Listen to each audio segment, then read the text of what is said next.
This is a good Monday, you know. This is a really good Monday. I'm reading from the book of Luke, chapter 2. And this week I really want to just focus on how a forced situation can lead us into the will of God. So let's take it day by day. I'm reading from the book of Luke, chapter 2. I'm looking at verses 4 through 7.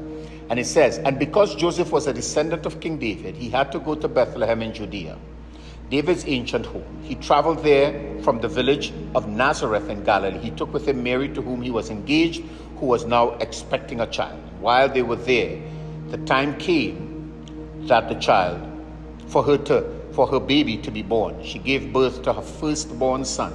She wrapped him snugly in strips of cloth and laid him in a manger, because there was no lodging available for them. I love this. Hear what? Sometimes we think God is setting us up. Sometimes we think life around us is difficult and hard, and we see other people prospering and doing so well, and we have to go through some rigors and some hard times because we don't even understand why we have to go through this. Picture Joseph. Picture Mary. They're commanded by Caesar Augustus to go to Bethlehem, leave Nazareth, and they had a specific time to get the census completed. So Mary is heavy with child, and they have to. Why does she have to do this? And sometimes, just sometimes, we don't hear the prophecy that God has made. And sometimes we don't see the hand of God bringing us into His will by their decree.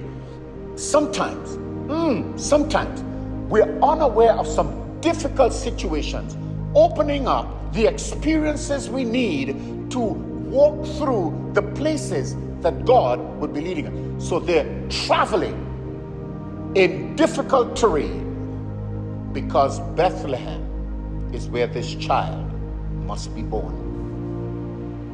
Where God is taking you is right where He needs you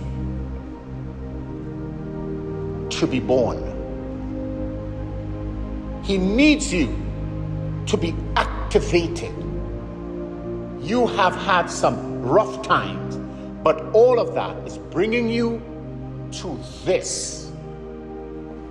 Instead of complaining today, lift your head up, square your shoulders, and just follow through on the commitment you made.